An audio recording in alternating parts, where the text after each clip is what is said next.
No thin coats today, but that's because I'm talking about my experience at a tournament.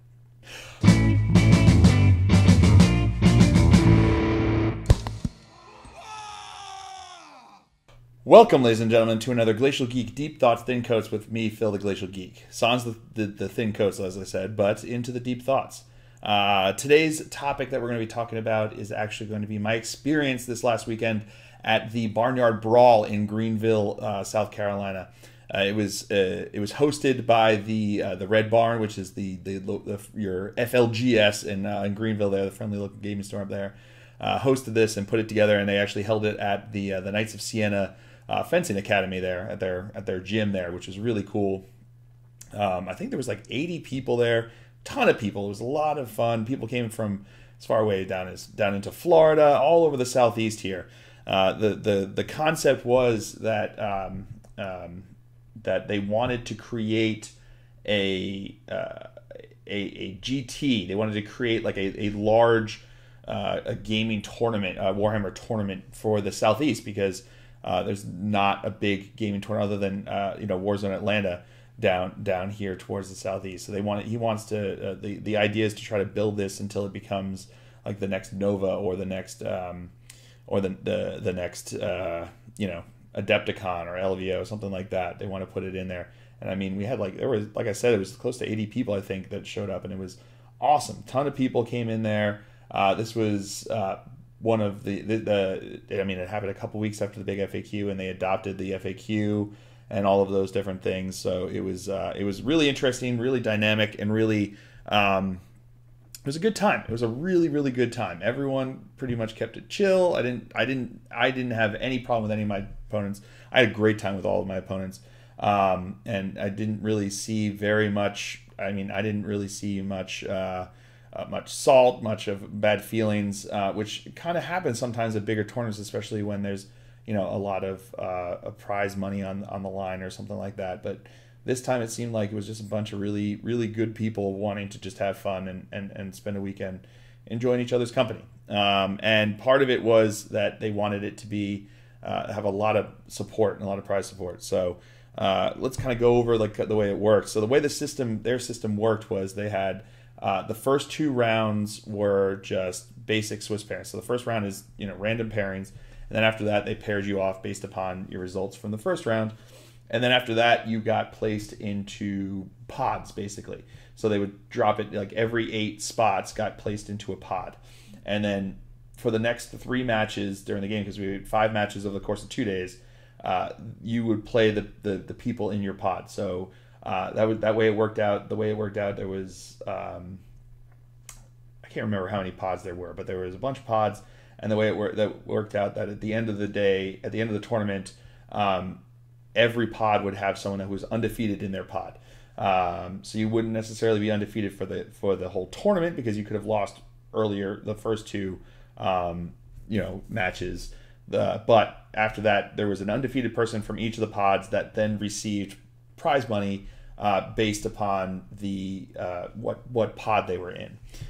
So for instance, I lost my first match against someone who ended up competing in the top pod, who did really well, and guy Will from Brohammer, and he competed up there. He was a super nice guy. He came in with his first match there. He came in with the Tau. He had a brigade of Tau, and then a brigade of Tau and what's the word I'm looking for? A vanguard of Tau. So he had a vanguard with an ethereal and with a firesight marksman and some other people, I think, and then he had a brigade that was completely Tau set. He had 2 riptides. He had 3 broadside suits. He had a whole ton of strike teams and pathfinders, and a bunch of just like regular dude bros. He had a couple teams of stealth suits. So it wasn't Monster Mash. It was, I think there was maybe one commander. Maybe, I can't remember seeing too much. I know there was a commander later that I faced, but yeah, right then I don't know if there was a commander. If there was one commander. He also had Dark Strider. He had and he had like another Cadre Fireblade. But essentially, it was a pretty standard. It seemed interesting to me because it wasn't Monster Mash, which is kind of what you see, a bunch of big suits that you see. And there were a couple lists there at the tournament that had like 3 storm surges in them, so that was pretty crazy to see those. But yeah, he didn't have any of the big suits. He had 2 Riptides with the big suits that he had, and he just played it really well. My list, the list that I brought with me, was the one that you could see in the battle report that went out this Monday. So the one it had, if you're watching this when this came out, so it was it was Dark Angels, Battalion, and a Spearhead. The Battalion was Azrael, Talonmaster, 3 5-man scout squads with bolters. I had the Chapter Ancient, who is the ancient that lets them shoot again, but if they pass and they get to shoot again or punch again, before a model is removed, it gets to do so at a 2+ weapon skill or ballistic skill, depending upon what they're doing at the time. So it's pretty awesome. He's a fair number of points. He's, I think, about 22 points more than the Company Master, which is your standard Company Ancient, who's your standard ancient. So that a 2+ ballistic skill is super nice, super nice. So I had him. I had a 5-man squad of Reavers with grav shoots and bolt carbines. Then I had a Dark Shroud and a Dark Talon. I brought the Dark Talon even with the bump up in points for the FAQ. And then I had the Spearhead, consisted of a Primaris Lieutenant with a Power Sword, a 5-man Devastator squad with 4 las cannons and an Armorium Cherub, a 5-man Devastator squad with 4 heavy bolters, and then 2 9-man Hellblaster squads, which is the teeth of my list. That would go up there with the Ancient and Azrael and the Dark Shroud and the Talonmaster, and just kind of like move up the board to take the center and then be able to shoot around, which was pretty awesome. So that was the concept. So the first game, I ended up getting tabled turn 6. I believe it was turn 6, maybe 5 or 6. 5 or 6 I got tabled. The beginning part of the game, it felt good. I was getting more kills, holding more. I was doing well, but then he just kind of outmaneuvered me, outplayed me, and was able to defeat me. And I mean, he went up and was playing for the top of the tournament. So his list and him as a player were really good, and they were doing what they had to do. So I got the first loss, which was not great going into a tournament, getting that first loss. But after that, I ended up winning my second match. I played against the Necrons again in the second match. He had a Doomsday Arc. He had 2 Cryptex. He had an Overlord. He also had a Catacomb Command Barge. He had a bunch of warriors. He had some. He had no scarabs. He had, what are they called? The wraiths. He had a bunch of wraiths, and he had a bunch of destroyers. So I managed to kind of isolate it into 2 different groups as I was moving up with my forces, and concentrated with the shooting to take down one side of his army, which had I managed to take down the Doomsday Arc first turn, which was pretty key in protecting a lot of my forces, and managed to take out a bunch of forces on the left there. I had my Reavers lock a squad of Immortals and a squad and a Overlord in combat for like 4 turns, which was pretty impressive. And he had a bunch of the Praetorian Guard, like the ones that were the jump. I think they're the ones that were jump units. He had a bunch of them that I just kept trying to beat down, and would get down to he had like a 10-man squad, and it was so tough to get them down. Finally beat them out once I got my Hellblasters in range of them, but it took a lot to get it down there. But at the end of the day, I was able to get him. I think I either tabled him or got him close. I don't think I quite tabled him. I think we went to 6 rounds. At the end, he had like 1 or 2 models left on the board, so it was all but a tabling. But it was a good match. It was like I said in the beginning, it was very close, back and forth, really close, and then towards the end, I managed to really build up the momentum, because he wasn't able to kill off my Hellblasters as fast as he really needed to. So after that, we were put into the pod. So I got into my pod, and that was the end. And then we had 1 match in our pods in day 1, and I faced against another Tau force, and this one had a Yavara, 2 Riptides, a Storm Surge, 3 10-man strike squad teams, an Ethereal, 3 Firesight Marksmen, and maybe some Pathfinders, I think. So really beautiful army, really a lot of fun, really cool kind of list with more suits and bigger stuff this time than the first one I faced. And I was interested to see how it went. And I managed to seize the initiative. I actually, in 4 of my 5 games, the initiative was seized. So first game, I won the roll-off, was seized upon. Second game, I seized the initiative. Third game, I seized the initiative. Fourth game, I seized the initiative. And then the 5th game, I won the roll-off and I wasn't seized on. So I had some luck with the seizing, which was kind of crazy because my first turns were pretty brutal. Like I said, I killed the Doomsday Arc that first in that second game against the Necrons that first turn, which was pretty key, and killed off a bunch of other stuff and was able to really kind of focus down units, which is what you need to do against the Necrons, because it becomes really easy to start spreading your shots and not being able to take out units, and then they come back with reanimation protocols. So I managed to avoid that and focused on units, which is how I won that match. The third match, like I said, against that Tau force, I took first turn and I managed to really do a number on him that first turn. I managed to kill the Avara straight out that first turn, and I managed to take 2 of the 10-man squads of strike teams down to 3 dude bros each, and killed, I think, an ethereal or a fireside marksman, I can't remember, on that first turn, which was killer. It was a really awesome first turn. Managed to really take a lot of the teeth out, and then after that, my forces just kind of like picked off. Each turn I was taking out a suit and kind of just like chewed my way through his force as I kept moving up.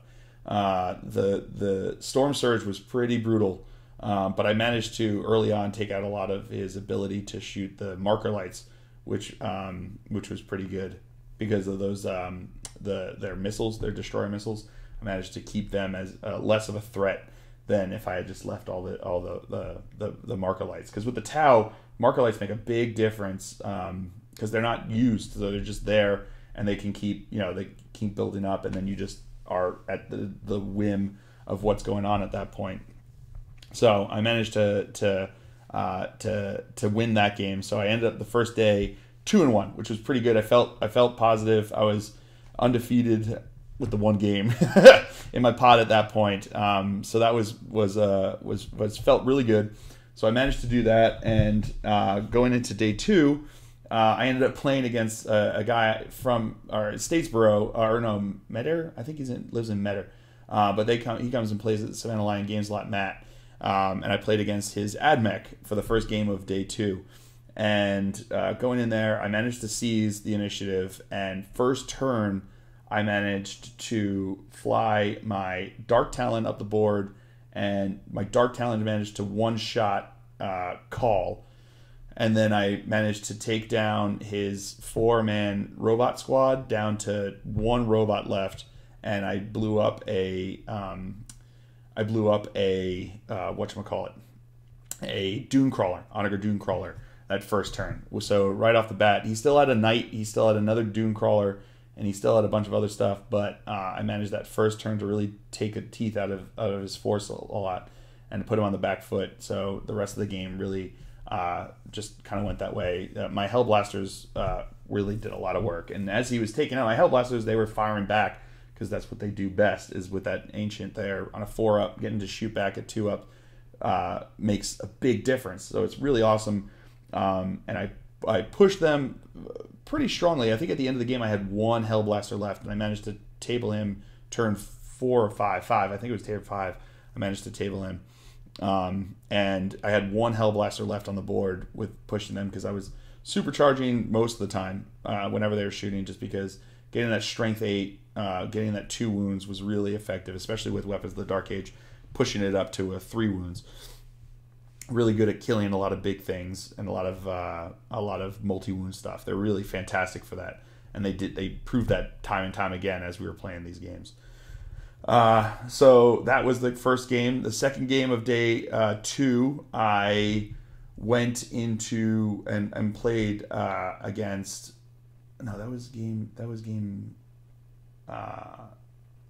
Game 2 of day 2 was the 5th game of the event and the last game of the event, and I played against a guard and custodes army. So he had a guard army with a basilisk, a wyvern. He had 5 or 6 troops. He had 5 or 6. Oh no, it was a brigade of guard, and then a vanguard of custodes. And so I went in and he had like I said, a wyvern, a basilisk, and a heavy weapons team of las cannons. He had 6 troops with mortars in each squad, 6 troop squads with mortars. He had 3 scout sentinels with multi-lasers. He had what else did he have? He had a bunch of other things. I can't remember exactly. He had a company commander. He had Sergeant Harker. He had a bunch of Primaris Psychers, and he had some Astropaths, and it all worked out to very brigade. And then the custode side was three bike squads of the Praetor bikes and a shield captain on a bike. So it was pretty brutal. But as you saw in my practice match that I had, that battle report against the custodes, Hellblasters are fantastic against them. So I managed to take first turn, went up the board, killed the wyvern, took out a bunch of the troops, and just put a lot of wounds out there.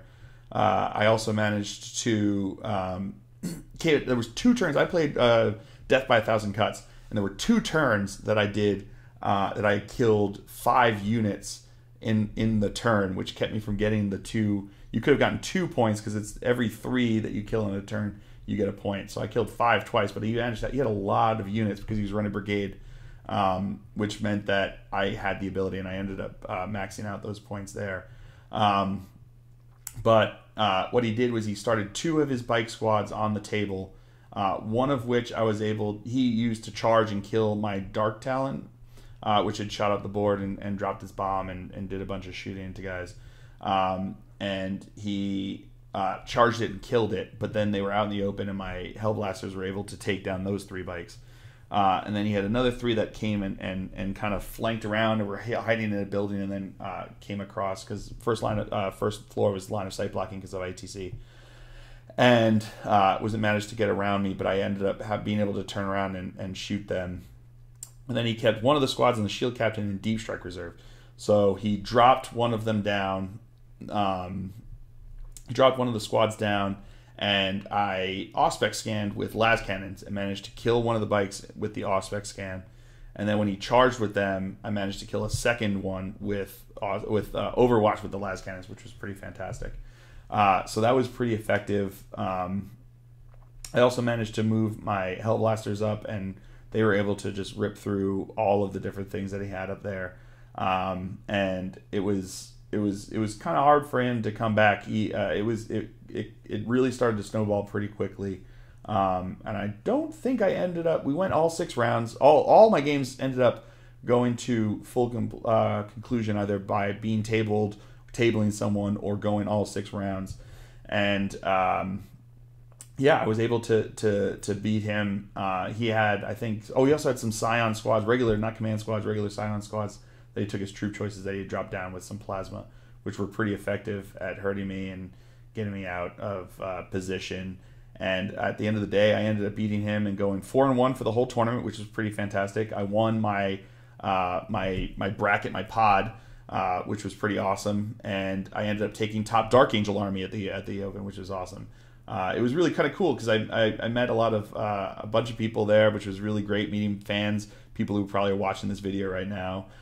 Getting to know them and kind of hearing how there were a couple Dark Angels players that I met that had watched my videos, and they learned a lot of what they were doing, and what they figured out what they wanted to do by watching a lot of my videos, which is awesome. There was one guy who took a lot of inspiration from my LVO list, which was really funny, because he was saying he was in there and he was making his list and he was putting it together, and he was like, oh, maybe I need some more Hellblasters. And he's like, no, Phil only has 14 in his list. I don't need any more Hellblasters. I'm okay with that. And then I show up with 18 Hellblasters, and he was like, no, I should have known. Which was really funny. So it was really cool to meet people that were, inspired by the things that I run, and I made a change in the Dark Angel, the way some people are playing the Dark Angels, which is really funny and really cool to me to see that kind of effect, which is awesome. But yeah, like I said, I won my pod, get top Dark Angel army, met a lot of really fun people, and won some stuff, which was really cool. I'll just kind of show it off. So I got a giant check. Check this out. With store credit for the Red Barn that I got. I thought it was just awesome having this giant check. I'm gonna have to find a place to put them up on my wall because I just think it's so cool looking. So like I said, each pod, the winner of the pod won a bunch of store credit, and each pod as it got higher. So I think the last pod got like $75 in store credit, and like the top pod got like $400 something, I think, in store credit, which is awesome, and it spreads it out, so it's not just like all lumped into the top person winning like you do at an LVO. It spreads it out a bit, so the prize support, it gives you a reason to keep playing. That's also why they did the pods, so that it's like if you got, like for me, usually if I'm playing in something like LVO or a different kind of 2-day tournament and I lose that first match, it's like, well, I'm out. There's nothing else I can do about this. But in this one, I lost that first match, but I still ended up winning my pod, so it keeps you invested in coming back on day 2. And the way they're changing it now, they're hoping to get it so that there's prize support that goes through the different levels. So it's not just the top person in each pod that gets paid out. They're also going to have other prizes in each pod, so give people more of an incentive. So even if you lose your first match in your pod, you still have a chance to battle for some prize support. So it gives you a reason to come back day 2 and keep going, which I think is fantastic, because I noticed that even at LVO, there were a lot of people that just dropped, and it happened even in this one. A lot of people drop after day 1 because they want to go home or they want to do other stuff, and it's at that point they feel like, well, I'm out of this. I had the loss. There's nothing I can do about it. So if you have different layers of prize support in this, it gives more of an incentive for people to come back and keep playing throughout the tournament, which means that you have a better and more interesting and more fun tournament to go to. So I won that. I also, with that money, actually, I'll show you what I picked up. So it's kind of tipping my hand, I guess. Well, not tipping my hand, but it shows a little bit. But I picked up some shrubbery for my stuff. I also picked up a Mephiston for my growing Blood Angels army. I picked up 2 of the 2 Death Company boxes to increase with my Blood Angels, which I'm pretty excited about. I also got some aggressors, which I've been meaning to get for a long time. And I got some of the Inceptors, so I can get some of the Plasma Inceptors, because I've been meaning to get those for a long time. So super stoked with that ability. It really helped me flesh out a lot of things that I've been wanting to flesh out. So it's pretty exciting about that. So that's a really good thing. Really excited about that. I also, for winning my thing, won a golden calf, which is pretty funny. I think it's like the golden idol there. So I got that as a trophy. I also won a army tray, so for holding that, which is really cool. It's a Hammerhead Games tray, and it's got the etching. Man, I'm probably scraping up with that thing, but yeah, it's got the etching of the Barnyard Brawl in it, 2018, which is a lot of fun. And for winning top Dark Angel army, I won this sweet dice box, which is awesome. So it's got the thing there, and then it's inside. You can see that it's felt lined and divided there, and it's got magnets on the sides here and inside of the box, like right there. And what it does is it allows you to. I also won this, which is pretty cool. Help me track turn and points and CPs, which is really cool. But what it does is it holds it together so the lid doesn't just pop off and all your dice fly all over the place, which is awesome. So pretty cool. Really well. I thought the prize support was really awesome for the event. A lot of people ended up going home with a lot of stuff, which is great and fantastic. And their idea is they want this to happen to be on a quarterly basis, and they want to have like a championship series where you can get more points for each of the ones that you go to until you have a final champion who can win out with it, which is a lot of fun and a really good time. So they put on a really good show, a really fun time. And if you can get into it, the next one's going to be in July. I think they've already got the dates on there, so you can go to just search for Barnyard Brawl, and they'll have the dates there and that you can sign up for. I know the people who went to this event have the first right of refusal, to go again if they want. So and they have until June, I think, and then after that it becomes open to everyone. So if you're in the Southeast area or you want to travel to the Southeast to Greenville, South Carolina, I highly recommend it. I had a ton of fun. It was really well supported. It was a really well run event, and they're learning. I mean, this is the first big event that they ran, and they ran it really, really well. So I can only see it going up and getting better from there. So a great time was had in Greenville, South Carolina. And my army performed really well. I really like this list that I've got going on there. It did feel like things changed a bit with the new FAQ, with the no deep striking turn 1. A lot of lists were different. It felt like the games were, they went well. I thought they went well. They went to conclusion. They didn't really finish like turn 1 or turn 2. They kind of went along. Like I said, most of my games just ended up going 6 rounds, and then 2 of the games I think were tabling. So I got tabled 1, and then I tabled an opponent 1 time. But my list performed really well. Having 18 Hellblasters, just was able to chew through everything. And also having played them as much as I have, and understanding kind of the benefit that the Ancient has, that he gives them to their ability to shoot again. I knew that I started to learn how far I could push my army, and what I could do. I learned how far apart I could move them. One thing, I didn't feel like I had quite as much mobility as I wanted, so I might look at tweaking some things, but honestly, most things performed exactly as I wanted to. The Dark Talon performed fantastically, and you just have to use them right. So you want to use that bomb, the Stasis Bomb, and the Hurricane Bolters to clear away screens. And then you want to use that Rift Cannon to go snipe characters, is what I've used him best for. And what he does is, because he can shoot up the board 40 inches, you're going to find a spot where you can just sit next to a character and then just unload that into him. And it does really, really well at just sniping out characters that otherwise your opponent's going to think is safe, because most things don't move 40 inches. And most things, that are going to be shooting at them are shooting at them from, they can't shoot at them because they're behind other units. So suddenly you have something that shot at the board 40 inches behind them, and now they're going to get those shots off, which is pretty fantastic. That performed really well. Like I said, 18 Hellblasters pushing. I pushed them really hard, so I would supercharge a lot. I would have times when I was shooting Overwatch when I'd supercharge them. I wasn't afraid of them dying, because even when they died, they got to roll to try to shoot again. And I also noticed that with Azrael's reroll, they just didn't die as much as you would be afraid of. So a lot of people talk about like, oh, I never supercharge because I don't want to kill them. And it's like, yeah, in and of themselves, I can understand that, because they're pretty expensive at 33 points told for that. But if you have those rerolls, odds are you're not killing them. And then the ones that do die, you have a 50-50 chance of getting to shoot again with them.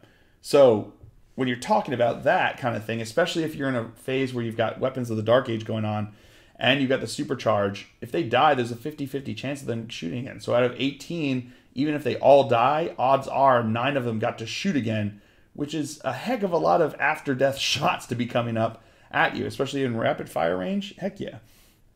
So I like to keep them around. I know people have run the Apothecary. My only concern with the Apothecary when I've run him is that most of the time he just ends up healing a Hellblaster who is at 1 wound back up to full, as opposed to bringing a Hellblaster who's died back. So a lot of people are like, oh, bring him back because you're making points. You bring 2 of them back in a game and you've made back his points. And it's like, yeah, but a lot of the time I'm just healing wounds.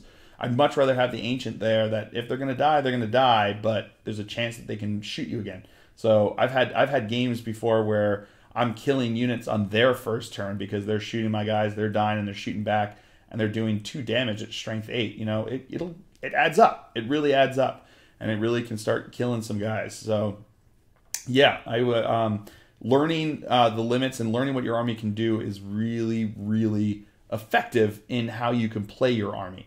And that's one thing that I've benefited from just running Dark Angels as much as I have, is that I know them like the back of my hand. How'd that get there? Just kidding. I know them like the back of my hand, and it means that I know how far I can push them, I know how hard I can push them, and I know what I can do with them to effectively respond to my enemy and also put my enemy on the back foot. I know that I can supercharge, when to supercharge, when not to supercharge, and all of that comes with a bit of fine-tuning. And you start to learn where it's like, all right, well, if I'm being charged by Mortarion, odds are if he gets into combat with me, I'm dead anyway. He's just going to slaughter through these. He's going to just hack and slash his way through these guys. There's no way they're going to survive.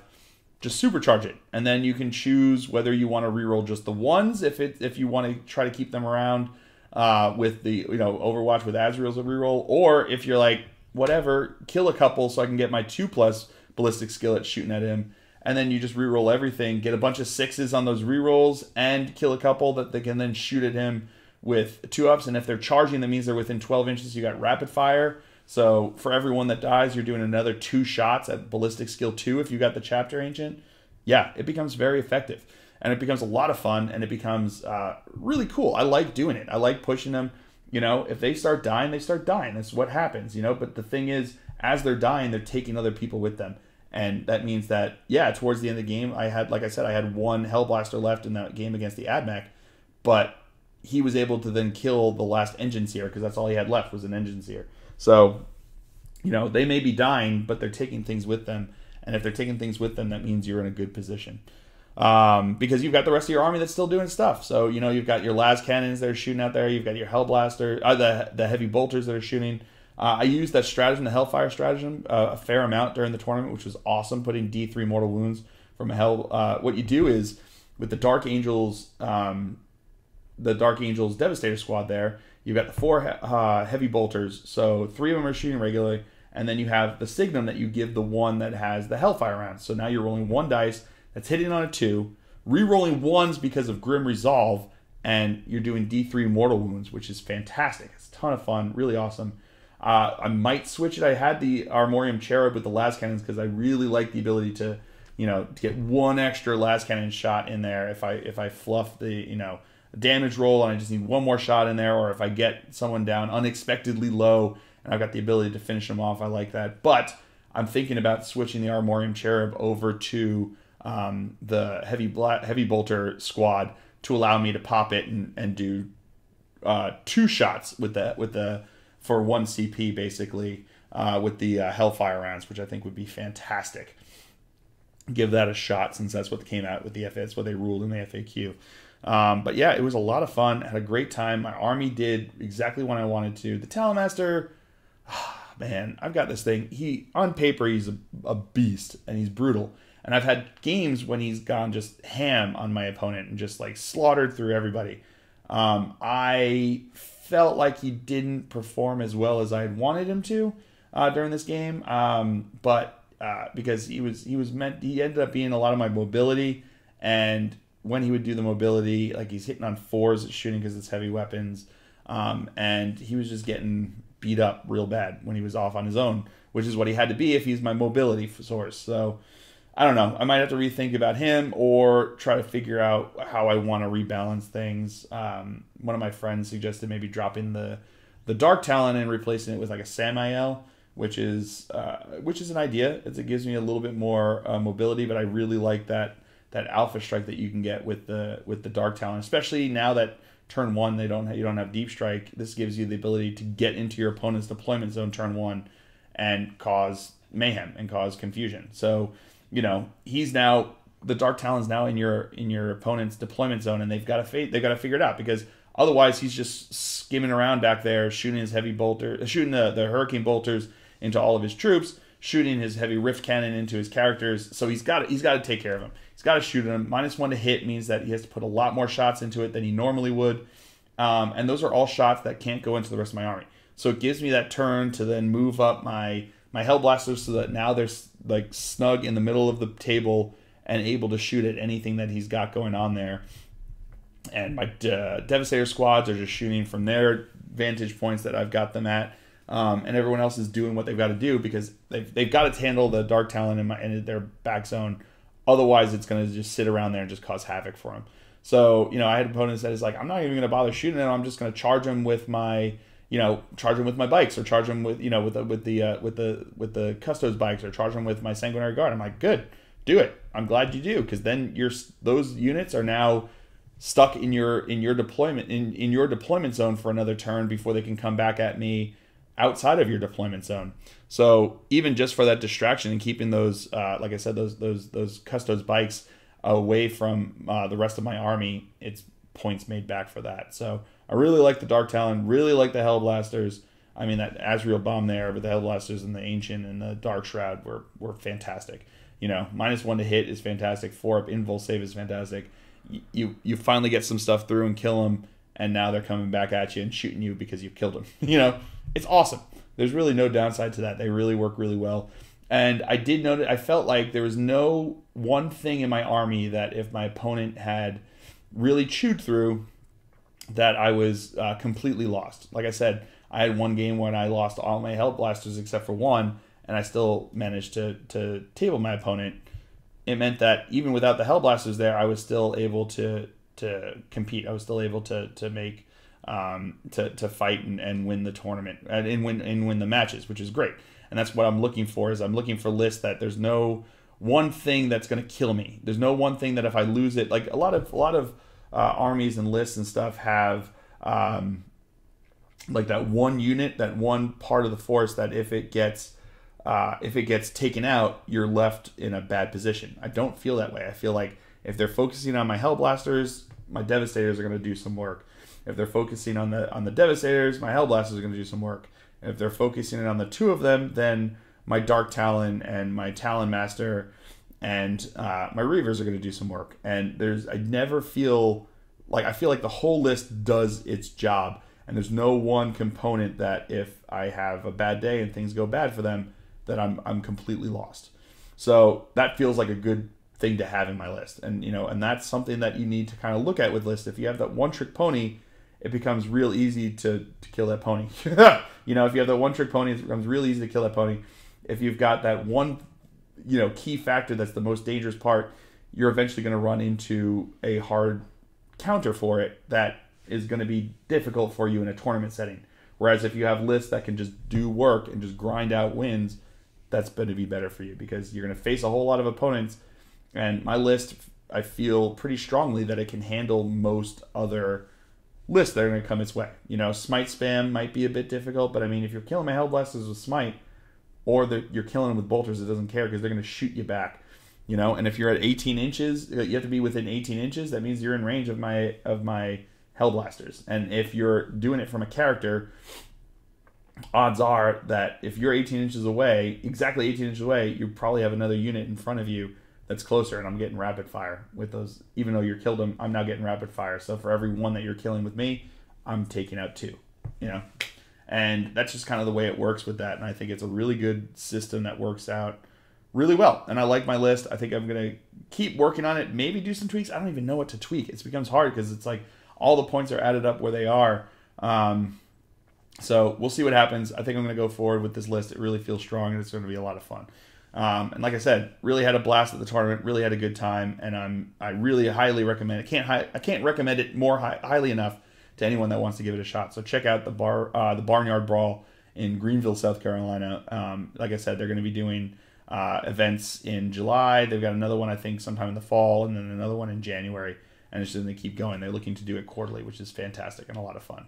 So that's what I hope you guys have all enjoyed this. That was my experience this weekend at the tournament. Had a great time. Really highly recommend people going out there. Like I said, I didn't have any problems with any of my opponents. There was no salt. And like I said, there were a couple of games that like I got tabled in a game. I tabled my opponent in a game.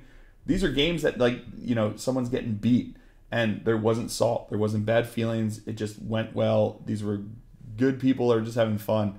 And I can't highly recommend it enough. And that happens a lot at these GTs, at these big tournaments like this. You just have good people wanting to have fun. That's what the majority of the people that are there. So I highly recommend getting into the tournament scene for people. And you don't have to come in at it, especially something like this that has the pods. You don't have to come into it if you don't want to with like the newest meta. You can just come into it with whatever you want and fight for, you know, lower pod if that's your goal. You know, lose the 2 rounds to the 2 first matches, and you're going to be put into a lower pod, and then you're just playing someone down there, which is great. Have a good time. Spend the weekend just, you know, messing around with some people and rolling some dice and just have a good time. So I highly recommend it. You know, give it a shot. It's a good time. So I hope you guys have all enjoyed it. I certainly have. I have been Phil the Glacial Geek as always. And until next time, have fun.